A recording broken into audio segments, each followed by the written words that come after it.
Once again, we welcome you to Moving Forward with Young Voices.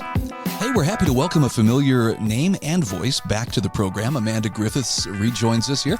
How are you today, Amanda? I'm wonderful, Brian. How about yourself? Fantastic. It's been a while since we visited, but for some people, this will be their first chance to get to know you. Take a moment and just tell us a little about yourself.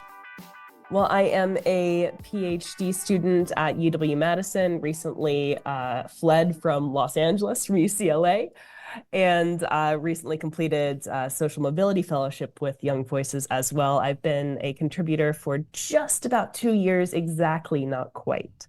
I think that's correct. So and I mostly write about, I've been writing a lot about union dynamics recently. I know we'll be talking about that today. Yeah, in fact, I'm looking at your article published in realclearmarkets.com about the growing distance between unions and union workers. And the first thing I have to say is, I had no idea there was so much drama taking place at Starbucks. What's the story there? There's been quite a bit of drama ever since there were several Starbucks locations that wanted to unionize. Starbucks Workers United.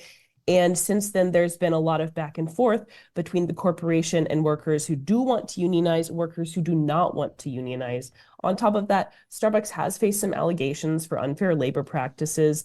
And Starbucks Workers United in general, has really been taking advantage of that to bully bureaucrats and lobby for legislation that allows them to push through coercive unionization tactics, blocking petitions from workers who want to decertify. Their most recent tactic was going to be trying to seat shareholder activists on Starbucks board of directors, and that's what my article covers today. So what's the genesis of the conflict there with Starbucks? First of all, I guess I should ask, what are the advantages versus disadvantages of the Starbucks employees unionizing? Well, same as a lot of advantages of unionizing. I think if I were a union member and trying to pitch it to you, I'd talk about how, you have guaranteed rights as a worker. You know that you're going to have certain benefits. You know that you're not going to be overworked. You know that you're going to be compensated fairly. All of that. I think what it really comes down to in a lot of places, though, is something that's a little bit more metaphysical, which is you have a sense of belonging when you're part of a union. You have a sense of purpose. With disadvantages, you really have a lot less flexibility. We've seen the way that unions have come after the gig economy and independent workers in particular, because you cannot nab an independent worker. And that's what all of these AB 5 and similar types of bills have been oriented toward, is trying to claw back that increasing share of independent workers. So unionizing does bring ostensible guarantees of certain rights, but a lot of corporations will provide these anyway if they want to be competitive in a competitive labor market, which we have right now. Okay. No, that's actually a really good explanation. So tell me about this. Why would the next step be, well, maybe we can get somebody on the board? I mean, on the one hand, it makes sense, but what could they do if they actually had some board members? Well, what they could do is they could try and hijack board decisions, right? So the way that it would work is that what actually happened is that this multi-union conglomerate called the Strategic Organizing Center just covers a huge swath of unions, has a very small share of ownership in Starbucks Corporation. We're talking minuscule, barely anything. And they represent about 8,000 unionized Starbucks workers total, within a slew of multi-industry workers. So they really don't know these workers at all. But the pitch is that they could then make sure that the board was making decisions that were in the interest of the worker. What we're really talking about are decisions that make it more difficult for workers to decertify and a lot easier for there to be more Starbucks workers that are paying union dues. The great thing about unions, I will say this, is that unions are not subtle about this. If you read pro-union literature, they will very specifically state, we want union density. Union density is this notion that we just have to have more people joining unions. That is the upshot of everything. It's really more that union density is the goal, and then the way that they try to get union density is by offering things that are advantageous to the worker, but that ends up not being the fundamental goal any longer, which is really kind of sad. Yeah, it sounds like the choice now, for at least for the Starbucks workers, is, look, you can deal with the bureaucracy of the corporation or you can deal with the union bureaucracy, but either way, it looks like there's bureaucracy in their future. Exactly. And what happens now is that unions are trying to leverage bureaucracy. We have had pro-labor administrations. Recently, President Biden promised that he was going to be the most pro-union president in American history. He's trying to make good on that promise. We've had a lot of revisions to labor law, labor regulation. And so what we're seeing now is we're seeing unions try to take advantage of that. And again, hijack these different laws in order to push through their own agendas. Wow. That I would be torn. I think I'd have to appeal to King Solomon for something like this, because on the one hand, I can see where, the workers are going to want, the representation and some of the benefits and security that comes with union representation.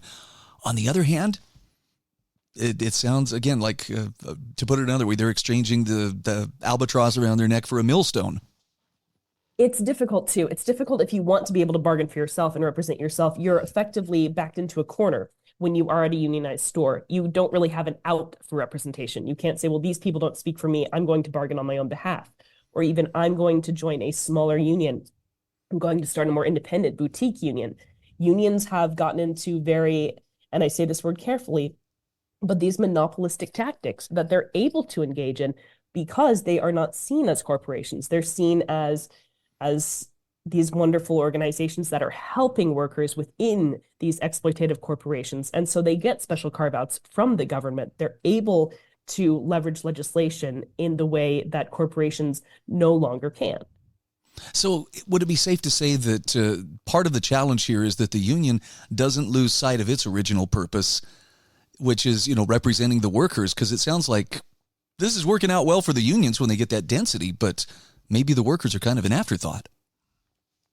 Exactly. What it is now is that, again, if we think of unions as businesses, they have a goal, which is profit, right? Just like any business. The product that they're selling is representation.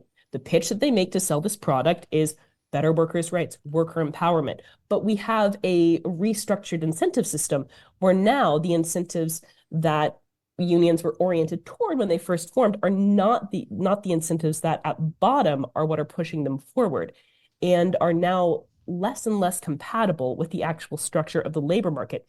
We don't have as many massive corporations anymore. We don't have huge centralized corporations. We have franchises. We have, again, the gig economy. We have self-employment. This is something for which the current union business model, the current union narrative is not oriented. And so unions are really needing to rethink their strategy, which is a lot of why you see unions going the way of bureaucracy, unions going the way of lobbying legislators, unions going the way of boardrooms rather than going to the actual workers. You just can't get this done that way anymore. I know Starbucks has kind of been in the news, well, off and on for at least the last year or two. It seems like I've heard, there's some, problems with Starbucks. In fact, it may have been the last time we talked. We talked about this, this very issue. Does the SOC, the Strategic Organizing Center, do they represent more than Starbucks? Or I guess what I'm asking, are there other companies that are experiencing this same kind of controversy? They represent a lot of different industries. So there's United Farm Workers of America, there's Service Employees International Union, there's Communications Workers of America. So there's no telling just how many of these workers are genuinely have a bone to pick with their organizations, which I'm sure that exists, and how many of these workers are just brought along for the ride, and how many of these workers are not represented by SOC. So what seems the fairest solution in your opinion? Where can the unions get what they need, the corporations get what they need, but most importantly, where can the workers also, find what they need in satisfying those other two parties? Certainly the fair solution that you can conceive of from a legislative standpoint is right to work laws, allowing workers to have this carve out, not giving these special perks that allow unions to be embedded within bureaucratic institutions. That is a red line, and it should not be crossed. Honestly, I would like to see more private forms of representations, similar like an agent would represent an actor or another member of the entertainment industry. If you had private representation firms, I think we could actually go a lot further in terms of worker advocacy. Very interesting. And it's funny because just yesterday I was reading about a local television anchor who mysteriously taken off the air and dismissed. and someone says, yeah, that's the problem. You live in a right to work state and they can let you go for any reason. And people were very sympathetic to what a sham that is. And I would guess that a lot of them could probably be persuaded maybe a union would have been helpful in that regard. Again, we're talking with Amanda Griffiths. Amanda, for people who wish to follow you or your work, where's the best place to find you? Certainly, you can follow me on Twitter. I guess it's now X, at Ajax the Griff, AJAXTHEGRIFF. And you can also find my page at Young Voices, where you can follow all of my latest work. All right. Well, the next time our listening audience steps out for a cup of coffee, they're going to have something more to think about than just what they want to order, right? Exactly. There we go. Great to see you once again. I hope we get to talk again soon. Absolutely, Brian. Thank you.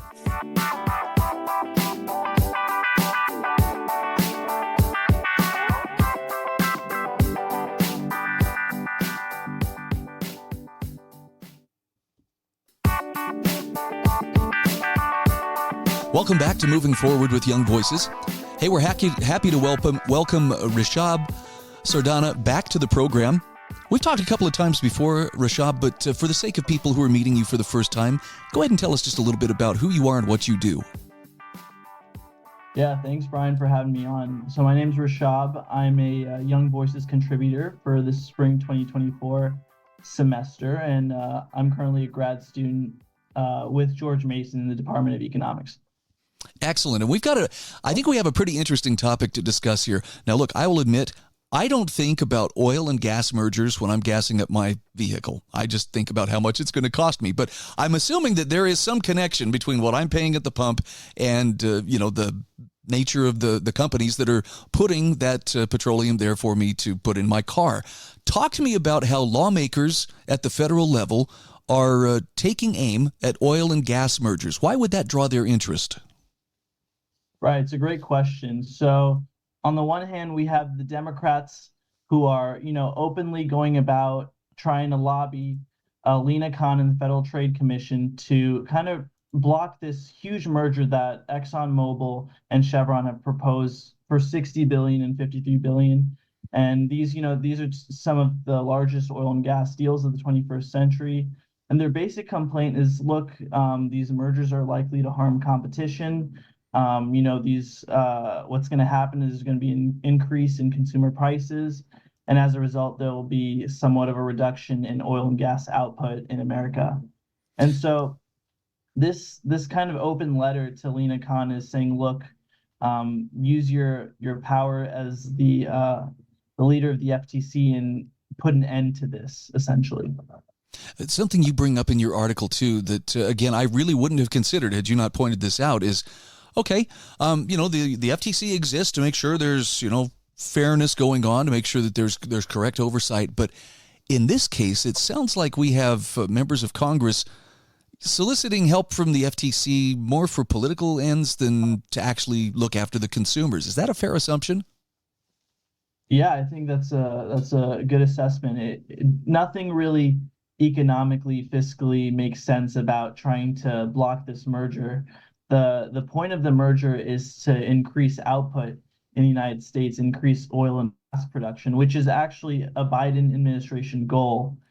And not only would this merger block that, but it would also kind of open up the gateways for OPEC countries to trade more of their oil and gas into the market. And they already control roughly 80% of this industry. So we would be relying as consumers in the States more on these OPEC countries and, not really be able to be energy independent, which isn't helpful to consumers and isn't helpful to the American public in general. I could be wrong, but this is just the impression that I got because it was the very first thing that President Biden did upon assuming office was, of course, first thing he did was shut down was the Keystone Pipeline. That's correct. Yeah, so, he did that eventually. I have this impression that maybe he's not really fond of, the fossil fuel or extractive industries that provide petroleum. I guess here's my question for you, Rishab. Are we ever going to see America back to producing more of its own domestic oil like it once did, or was the whole purpose, of that first act of Biden to make sure that the industry couldn't come back? Yeah, it's a great question, Brian. It seems that what the administration has done in terms of regulation in this industry is put a lot of pressure on uh, you know, companies to come up with alternative green solutions. And the fact of the matter is we won't see this for a while. And what we really need to focus on is, increasing US production of oil and gas and kind of taking control into our hands of the market. And so it seems that what the Biden administration has done and promoted since day one is making it more difficult for anyone, not just larger companies, to kind of explore and develop new resources in this sector. So, energy independence, is that a pipe dream at this point? Because it seems like green energy is the way that we're being steered, but as far as affordable, effective energy, we may, I don't know, it just feels like we've abandoned that pretty soon. I don't know that green energy is going to be sustainable nearly quickly enough to make up the difference. No, I completely agree.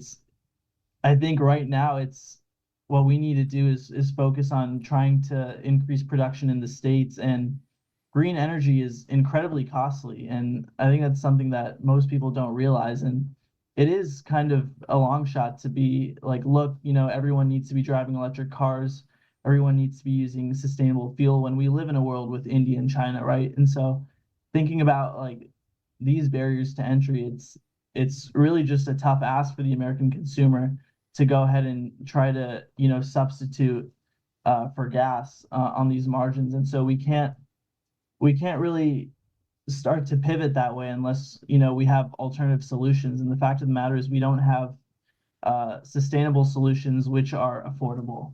And I think that's kind of where you see some of the outcries from members of the Republican Party as well.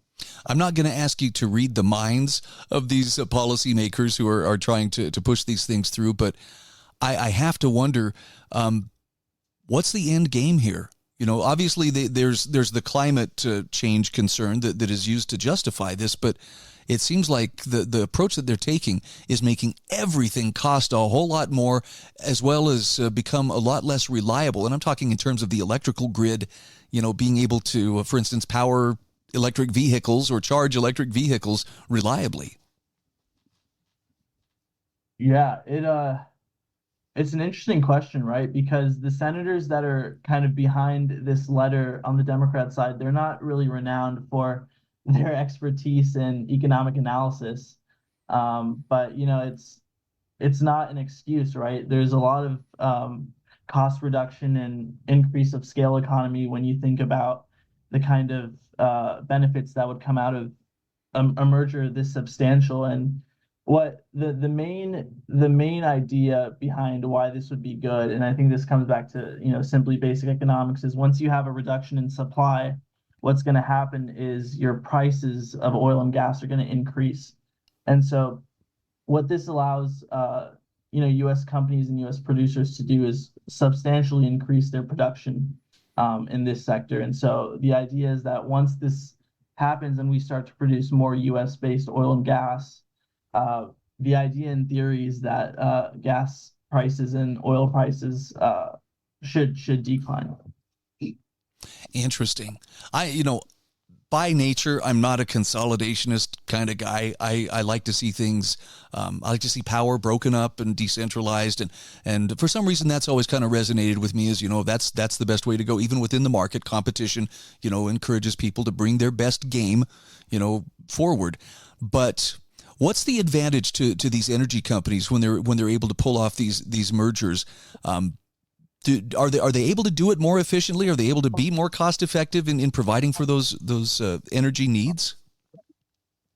100%. When you're able to merge at this level, you're employing thousands of people, you're increasing economies to scale, you're more than tripling output, and this leads to lowering of prices. This leads to strengthening America's energy sector. The idea that a merger is taking away from Americans is just wrong, and it's not based in fact. And if anything, if we want to become energy independent and kind of step away from the stranglehold of OPEC, this is the first step needed. Yeah, and I'm not trying to paint the OPEC countries as necessarily being bad guys, but Right. to put our fate in their hands doesn't make a whole lot of sense, because not all of those countries are necessarily sympathetic or friendly toward the United States. Make of that what you Right. will. Again, we're talking with Rishab Sardana. I'm sorry, we're up against the clock here, but he is a Young Voices contributor. And for people who want to follow you online or to follow you on social media, what's the best way that they can do that? Yeah, so my Twitter is just my first and last name, Rishab Sardana. And I'm mostly on there and talking about economics in general and anything that's interesting. Okay. Hey, thank you. I feel better informed for having had this conversation with you. Look forward to our next one. Brian, thanks for having me. Have a great one.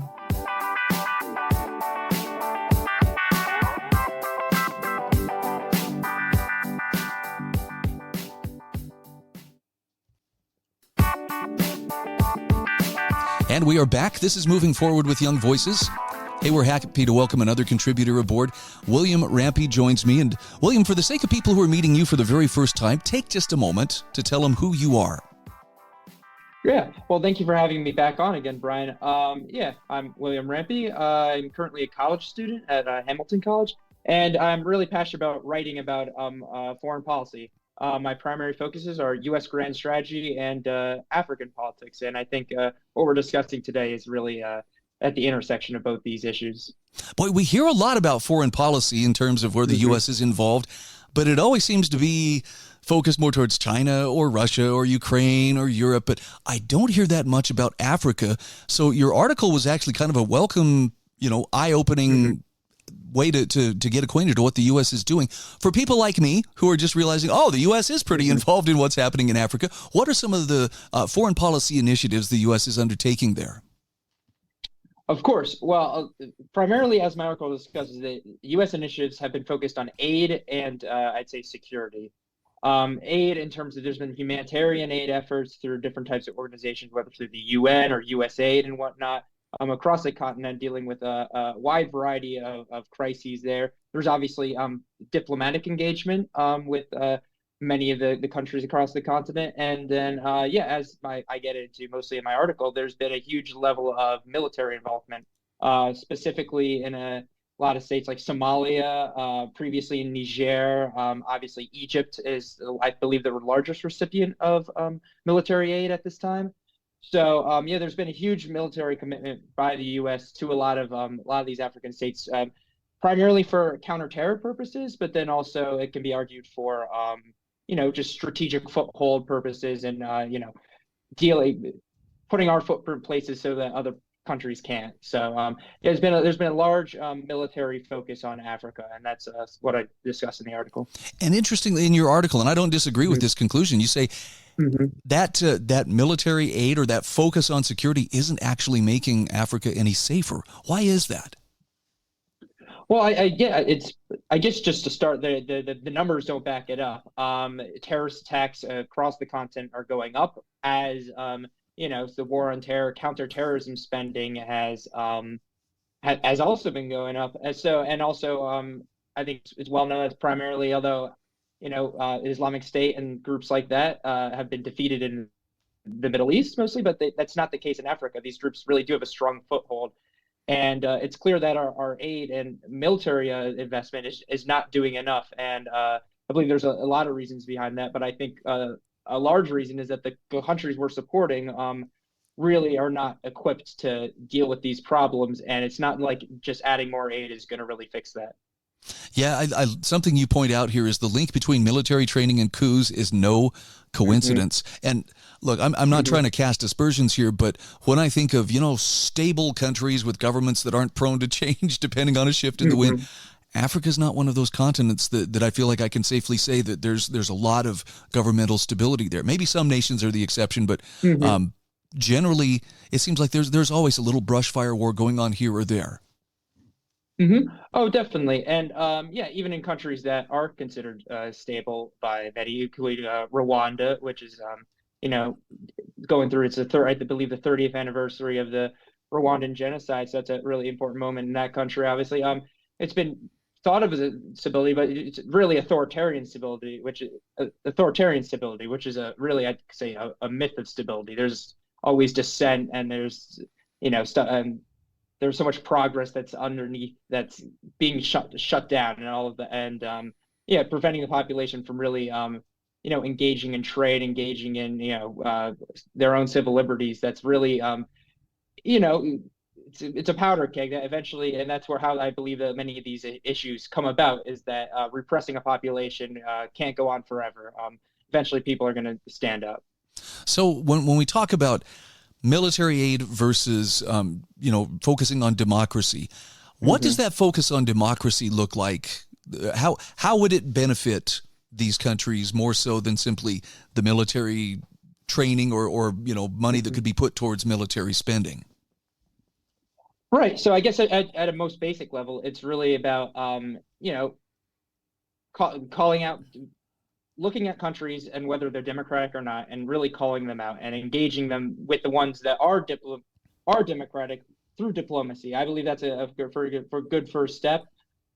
We shouldn't have to hold our nose and work with, especially in a region in which I don't believe there are many major security interests. We shouldn't have to hold our nose and work with groups like the Somali government, which constantly abuse civil liberties and are not free by any stretch. We should really be looking at democracy in Africa and trying to engage them. And that includes struggling democracies, such as like Nigeria is a good example of one that recently had a contested election. Really look at them and say, and being the U.S. saying, like, we can provide election support, we can provide trade. Well, we're going to work with civil society in these groups, in these countries, to really try and boost the democracy, because it starts with obviously working with political leaders, but you also have to work at the grassroots level, and that can be through different types of programs for engagement, different supports, especially from the private sector in terms of engaging with trade. I believe, as I mentioned, the Africa Growth and Opportunity Act, expanding that to really trade with these countries can help civil society leaders and businesses gain a strong foothold and gain a strong voice in these countries in which they can, enact policy change.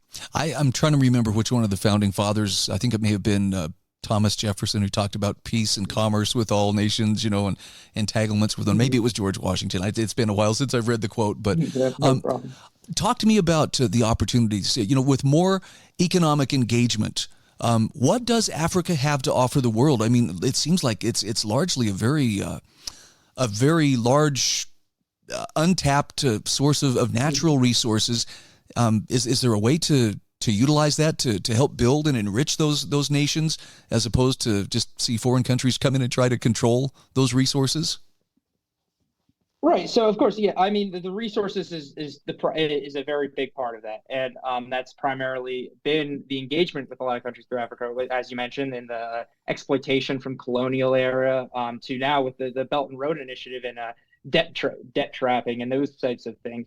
But there's a large, as you said, there's a large population. Africa, I believe, many African countries, or Africa might have for us a continent, one of the fastest growing populations. And if you look at projections, there's some African countries like Nigeria and the Congo are expected to have some of the highest population levels in the world. And so really engaging with the people there. But I believe Africa, well, obviously, as I mentioned, there's the physical aspects of Africa, which is the large population and the resources. But I think also as Americans and people who believe in freedom and human ingenuity, engaging with the people in Africa, engaging with entrepreneurs, engaging with students, workers, providing opportunities for education, providing worker training programs, whether in the United States or through private sector initiatives to really build up, I'd say, an African middle class. I'd say those are the real ways, really engaging with not just the resources, but the minds of young Africans, and really trying to build build up their human capital. And then I believe that will make Africa more prosperous, and I think that in the long run will make the United States and the rest of the world more prosperous. This is kind of a loaded question, but I have to ask this. Mm-hmm. Is it possible for a nation, whether it be the U.S. or some other first world nation, to engage altruistically, or is there always an angle of, there's something in this for us or we wouldn't be doing it? That's a good question. Well, I personally believe that the U.S. really shouldn't be engaging altruistically in some of these cases. Obviously, it's a contentious take. There's certainly arguments against that term providing aid, but I believe in most of our actions should be in our own self-interest. But in this case, as I just mentioned, like opening trade with African countries really is in our best interest, and it's as Adam Smith said, it's the interests align, and that's how it works in a lot of these countries, I believe. It makes the people more prosperous. It makes the states overall more prosperous, especially if they're democratic and giving the people voices. Makes them more free, and it's going to make the United States more free. So I don't believe. I understand the framework you're providing, but I don't think it's necessary for engaging with this topic. I appreciate that. I love that at the end of your article you point out, look, there is no magic formula for making this happen, definitely. but generally you're pointing out that it's better to be promoting democracy, diplomacy, and economic growth as opposed to just simply prioritizing military aid. Where there's already conflicts, I agree with you. I think those other aspects, democracy, diplomacy, economic growth, would go a lot further towards improving people's lives, there in Africa. Definitely. And yeah, like I said, there's a lot of situations, a lot of conflicts that, there's some bad actors involved. Sometimes there's almost every actor is a bad actor. There's not really much from the United States perspective that you can do while still, aligning with democracy, aligning with liberty. But it's important to, try and work through those engagements and try and create some type of stability, because that's what I believe is best for the population overall. Again, we are talking with William Rampe. He is a Young Voices contributor. William, where can people find you on social media? I primarily post on Twitter at WRampe7. Thank you so much. I look forward to our next conversation. Thank you for having me, Brian.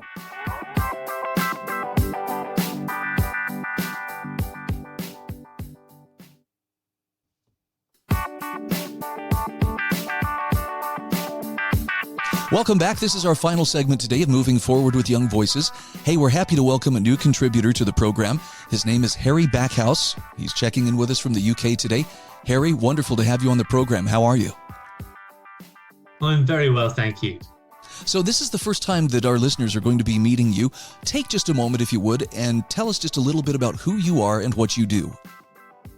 Sure, absolutely. Well, my name's Harry Backhouse. I'm an economist and I'm a writer in the field of progress studies, which means I generally like to write about economic history and economic progress over time, usually about prices and wages.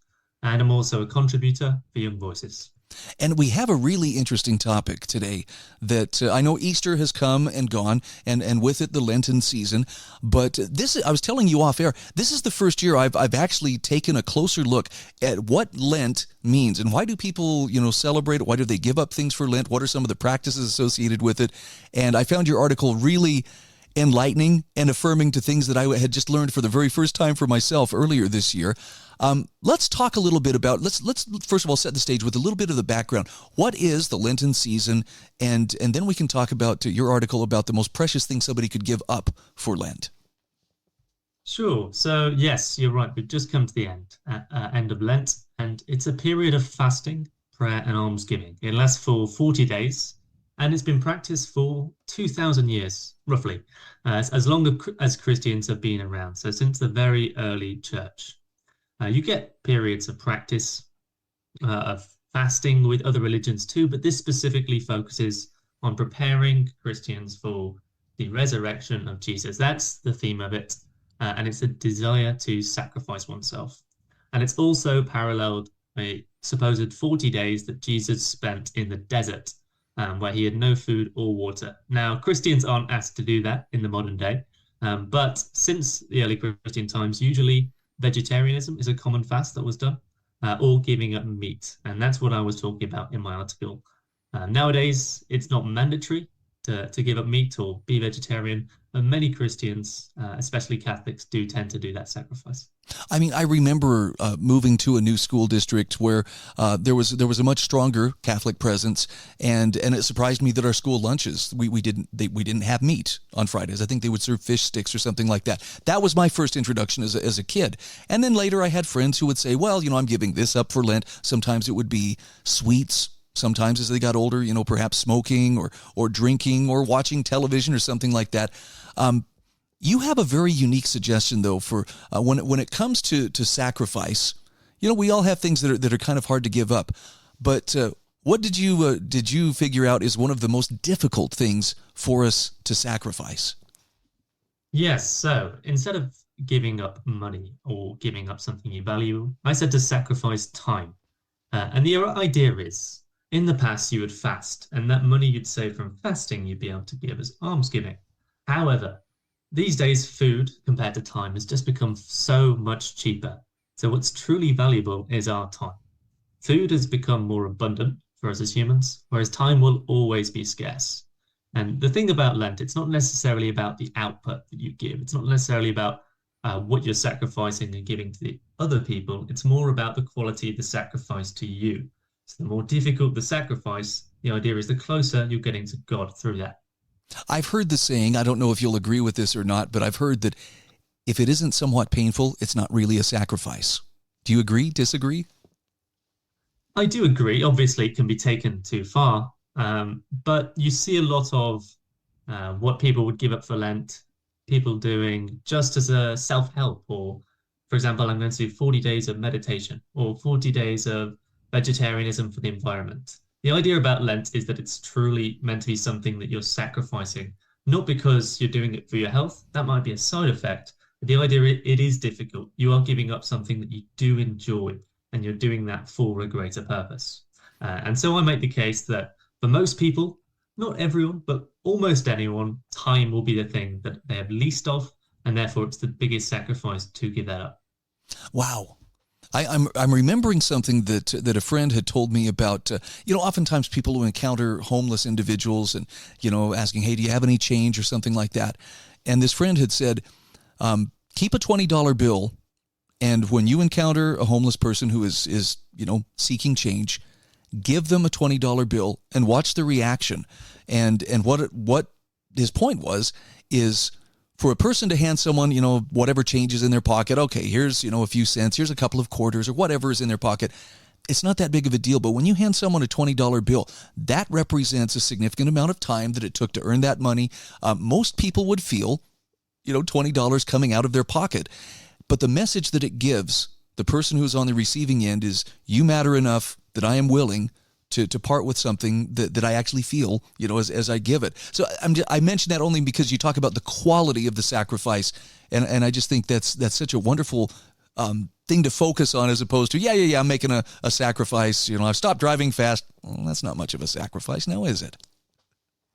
Absolutely. And it's funny you mentioned $20 because it is a large amount of money for us, but it's pretty consistent with what meat would have cost back in the day. People giving up an expensive item of meat, we forget how much time that took to earn. Now it would take perhaps maybe less than an hour's wages, maybe about 20 minutes of wages to earn a day's meat. Whereas back in the day, it would usually take about 10 times that. So in order for our sacrifices to be equivalent in terms of time to those of our ancestors, we'd actually have to increase our sacrifices tenfold. So you're right, instead of the $2 in your pocket, you might give the $20. And actually that would be a similar sacrifice to what our ancestors would have given up by giving up meat on a Friday. I like how you put it in the article. Giving from scarcity is far more meaningful than giving from abundance. I mean, isn't this the widow's mite, personified? Yes, that's right. So usually I like to focus on how much good you can do with giving, how much more we have in terms of abundance. But the fast is unusual in the fact that it demands more. It demands more of a sacrifice. It's a side effect that by giving that money to charity, for example, you'd have so much more impact in terms of the amount of meals you can buy. It's not necessarily about how much you can do for others.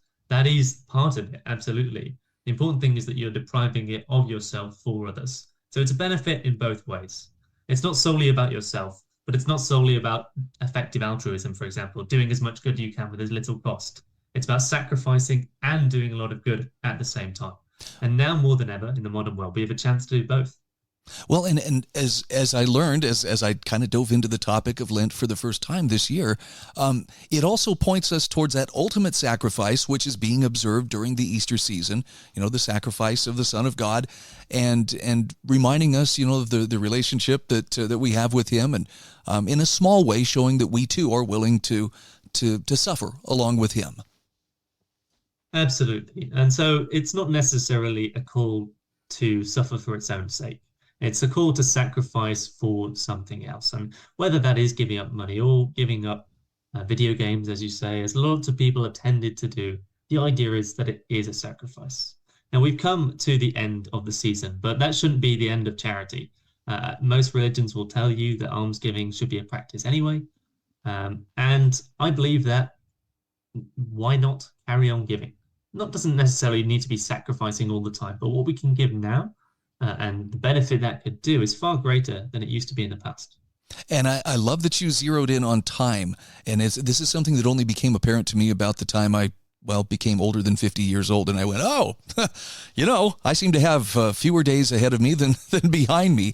But time is precious. And as you mentioned, it is one of those resources that you can't make more time, so you have to use what you have wisely. Give me a couple of examples, if you would. We've got about a minute or so left here, but what are some of the ways outside of the Lenten season that people can sacrifice time in ways that bless and benefit the people around them? You're right. Time is scarce, and everyone, rich or poor, has the same 24 hours in a day. It's the perfect equalizer. And what you end up seeing is rich people tend to buy more time with money, and sometimes poor people will do the opposite. But in terms of ways you can sacrifice to give up time, money goes a long way these days. But in general, the amount of money that we have is far much than we think. In terms of an hour's wages, it will buy a lot more. In terms of pretty much any commodity, I can think of, if you think of food, if you think of things like sugar in the past were absolute delicacies. They costed far more than they used to. Whereas now, we just sprinkle it on our food and don't even give it a second thought. So I would say that in order to bless other people, give up your time in terms of the physical sacrifice. Maybe might be volunteering at a soup kitchen, might be following the commandments of feeding the hungry yourself. But also think about an hour's labor. Your work is probably something very meaningful you can do. By working an hour, you'll get a wage, and donating that would go a lot further than you might think. I love it. I love it. That's what a great note to end today's program on. Again, we're talking with Harry Backhouse. He is a Young Voices contributor. Harry, for people who would like to follow you on social media or follow your writing, where can they find you? They'll be able to find me on LinkedIn. I'll usually be writing about economic progress and prices over time there. All right. It's been a pleasure visiting with you. I hope we talk again soon. Thanks very much, Brian.